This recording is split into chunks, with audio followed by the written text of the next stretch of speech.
ವಾಪಸ್ ತೆಗೆದುಕೊಳ್ಬೇಕು ಅಂತ ಹೇಳಿ ಪತ್ರ ಬರ್ತಿದೆ. ಹೌದು, ಪ್ರಜಾಪ್ರಭುತ್ವ ಜನಗಳಿಂದ ಆಯ್ಕೆ ಆಗಿರೋರು ನಾವು.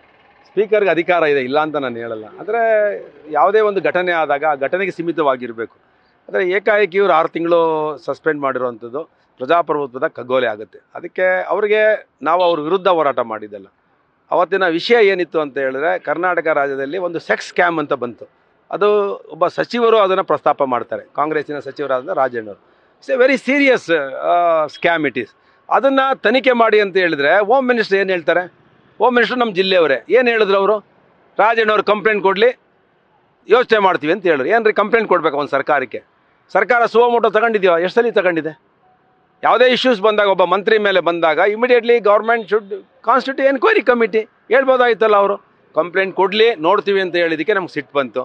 ಎರಡನೇದು ಮುಸಲ್ಮಾನರದು ಸಂವಿಧಾನಿಕ ವಿರೋಧವಾಗಿ, ಕಾನ್ಸ್ಟಿಟ್ಯೂಷನಲ್ ವಿರುದ್ಧವಾಗಿ 4% ಕೊಡ್ತೀವಿ ಅಂತ ತಂದಿದಂಥ ಬಿಲ್, ಎರಡರ ಬಗ್ಗೆ ನಮ್ಗೆ ಆಕ್ರೋಶ ಇತ್ತು. ಅದರಿಂದ ಆಕ್ರೋಶದಲ್ಲಿ ನಾವು ಗಲಾಟೆ ಮಾಡಿದ್ದು ನಿಜ. ಆದರೆ ಅವ್ರ ವಿರುದ್ಧ ಅಲ್ವಲ್ಲ, ಸ್ಪೀಕರ್ ವಿರುದ್ಧ. ಸ್ಪೀಕರ್ ವಿರುದ್ಧ ನಾವು ಗಲಾಟೆ ಮಾಡಿ ನಮ್ಗೆ ಸಸ್ಪೆಂಡ್ ಮಾಡಲಿ, ಆ ಚೇರಿಗೆ ಅಗೌರವ ತೋರಿಸಿದ್ರೆ. ನಾವು ಪ್ರಜಾಪ್ರಭುತ್ವ ಉಭಯ ಸದನಗಳು, ವಿಧಾನಮಂಡಲ, ವಿಧಾನ ಪರಿಷತ್ತು, ಕೇಂದ್ರ ಸೆಂಟ್ರಲಲ್ಲಿ ಪಾರ್ಲಿಮೆಂಟ್, ಉಭಯ ಸದನಗಳು, ಇವೆರಡೂ ದೇವಾಲಯಗಳಿದ್ದಂಗೆ ಪೂಜ್ಯನೀಯ ಸ್ಥಳಗಳು. ಅಂಥ ಸ್ಥಳದಲ್ಲಿ ಯಾವುದೇ ಒಂದು ವಿಷಯ ಬಂದಾಗ ಅದು ರಾಜ್ಯದ ಇಶ್ಯೂ ಇರ್ತದೆ. ಬಡವನ ಇರ್ಬೋದು, ಕೂಲಿ ಕಾರ್ಮಿಕನಿರ್ಬೋದು, ಶ್ರಮಿಕ ವರ್ಗಗಳಿರ್ಬೋದು. ಅಂಥ ವಿಷಯಗಳು ಬಂದಾಗ ನಮ್ಮ ಹಕ್ಕು ಅದು, ನಾವು ಹೋಗೋದಲ್ಲಿ ಅದನ್ನು ಮಾತಾಡೋದಕ್ಕೆ. ಅಂಥ ಸಂದರ್ಭದಲ್ಲಿ ಕರ್ನಾಟಕದಲ್ಲಿ ಸೆಕ್ಸ್ ಸ್ಕ್ಯಾಮ್ ಬಂದಾಗ ನಾವು ಅದನ್ನು ತೀವ್ರವಾಗಿ ವಿರೋಧ ಮಾಡಿದ್ದು ನಿಜ. ಕೋಪದಲ್ಲಿ ಪೀಠಕ್ಕೆ ಹೋಗಿರೋದು ನಿಜ. ಅಷ್ಟಕ್ಕೆ ಅವ್ರು ನಮ್ಮನ್ನು 6 ತಿಂಗಳು ಸಸ್ಪೆಂಡ್ ಮಾಡ್ತೀವಿ, ನಮ್ಮ ಹಕ್ಕುಗಳನ್ನು ಮೊಟಕುಗೊಳಿಸ್ಬಿಟ್ರೆ. ಅದಕ್ಕೆ ಕಾದವ್ರ ಬಗ್ಗೆ ನಮ್ಗೆ ಗೌರವ ಇದೆ. ಅವರು ಮುಖ್ಯಮಂತ್ರಿಗಳ ಮಾತು ಕೇಳಿ ಮಾಡಿದ್ರೋ ಇಲ್ಲ ಕಾಂಗ್ರೆಸ್ಸಿನ ಕ್ಯಾಬಿನೆಟ್ ಸಚಿವರ ಮಾತು ಕೇಳಿದ್ರೋ ಗೊತ್ತಿಲ್ಲ. ಅದರಿಂದ ನಾವು ಇವತ್ತು ವಿಷಾದ ವ್ಯಕ್ತಪಡಿಸ್ತೇವೆ. ದಯವಿಟ್ಟು ನಮ್ಮ ಅಮಾನತನ್ನು ವಾಪಸ್ ತಗೊಳ್ಳಿ ಅಂತ ಮನವಿ ಮಾಡಿದ್ದೇವೆ. ಏನು ಹೇಳಿದ್ರು ಸರ್ ಈಗ? ಕಾದರ್ ಅವ್ರು ಇರಲಿಲ್ಲ, ಅವ್ರ ಆಫೀಸ್ಗೆ ಕೊಟ್ಟು ಬಂದಿದೆ. ಮೊನ್ನೆ ಸ್ಪೀಕರ್ ಸಾಹೇಬ್ರು ಇರಲಿಲ್ಲ, ಅವ್ರ ಆಫೀಸ್ ಕೊಟ್ಟು ಬಂದಿದೆ. ಬಟ್ ನೀವು ಹೋರಾಟ ಮಾಡಿದ ವಿಚಾರ ಓಕೆ, ಬಟ್ ಸದನ ಪೀಠದ ಮೇಲೆ ಹೋಗಿ ಸ್ಪೀಕರ್ ಮೇಲೆಲ್ಲ ಪೇಪರ್ ಎಸ್ತಿದ್ದು ಸರಿ ಇಲ್ಲ ನೋಡಿ. ನೋಡ್ರಿ, ಕೋಪದಲ್ಲಿ ಮನುಷ್ಯ ಏನು ಮಾಡ್ತಾನೆ ಅಂತ ಗೊತ್ತಿರಲ್ಲ.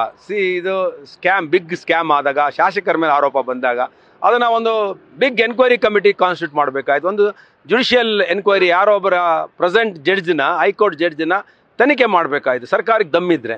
ಅದು ಬಿಟ್ಬಿಟ್ಟು ತಿಪ್ಪೆ ಸಾರಿಸಿದ್ರೆ ಅದು ಎಲ್ಲರ ಮೇಲೂ ಆರೋಪ ಬಂದಿರೋವಂಥ 48 ಜನ ಶಾಸಕರದು ಅಂತ ಅಂದರೆ ಇದು ಭಾಳ ಚಿಕ್ಕ ವಿಷಯನಾ? ಸರ್ಕಾರಕ್ಕೆ ಅದು ಚಿಕ್ಕದು ಕಾಣ್ಬೋದು. ಅವ್ರ ರಕ್ಷಣೆ ಮಾಡ್ಕೊಳ್ಳಿ ಸರ್ಕಾರ ಮಾಡಿರ್ಬೋದು. ಇದು ದೊಡ್ಡ ಸ್ಕ್ಯಾಮ್. ಇದು ಆ ಸ್ಕ್ಯಾಮ್ನ ನಾವು ಹೋದಾಗ ನಾವು ನಮ್ಮ ಹಕ್ಕದು. ಆ ಸಂದರ್ಭದಲ್ಲಿ ಕೋಪ ಬಂದೇ ಬರುತ್ತೆ. ಸರ್ಕಾರ ಮೊಂಡು ಧೋರಣೆಯನ್ನು ತೋರಿದಾಗ ನಮಗೆ ಸಿಟ್ಟು ಬರುತ್ತೆ. ಸಿಟ್ಟು ಬಂದಾಗ ಏನು ಮಾಡ್ತೀವಿ? ಎಲ್ಲ ಒಂದು ಅಚಾತುರ್ಯಗಳು ಆಗ್ಬಿಡ್ತವೆ. ಏನಾಯಿತು? ಧರ್ಮೇಗೌಡರನ್ನ, ಉಪಸಭಾಪತಿಗಳನ್ನ, MLC ಅವ್ರನ್ನ ಏಕಾಏಕಿ ತೊಗೊಂಬಂದು 50 ಜನ, ಕಾಂಗ್ರೆಸ್ನವ್ರು 25 ಜನ ಕರ್ಕೊಂಬಂದು ಆಚೆಗೆ ಹಾಕಿದ್ರು. ಅವತ್ತು ಯಾರನ್ನೂ ಸಸ್ಪೆಂಡ್ ಮಾಡಲಿಲ್ಲ. ಸಿದ್ದರಾಮಯ್ಯನವ್ರು ತೊಡೆ ತಟ್ಟಿದ್ರು ಅಸೆಂಬ್ಲಿಲಿ. 2008ರಲ್ಲಿ ನಾನು ಇದ್ದೆ ಶಾಸಕನಾಗಿ. ತೊಡೆ ತಟ್ಟರು, ಜಾಡ್ಸೋದ್ರು ಪ್ರಜಾಪ್ರಭುತ್ವ ದೇಗುಲನ, ಬಾಕಲ್ನ.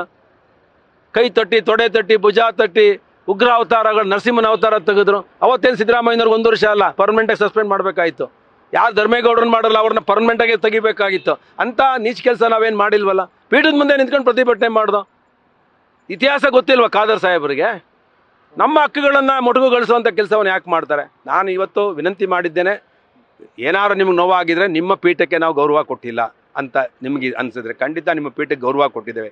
ನಿಮ್ಮ ವಿರುದ್ಧ ಅಲ್ಲ ಹೋರಾಟ, ಕಾಂಗ್ರೆಸ್ಸಿನ ಸರ್ಕಾರದ ವಿರುದ್ಧ ನಮ್ಮದು ಹೋರಾಟ ಆಯಿತು. ಆ ಸಂದರ್ಭದಲ್ಲಿ ನಿಮ್ಗೆ ಏನಾದ್ರು ನೋವಾಗಿದ್ರೆ ವಿಷಾದ ವ್ಯಕ್ತಪಡಿಸ್ತೀವಿ ಅಂತ ಹೇಳಿದ್ದೇವೆ.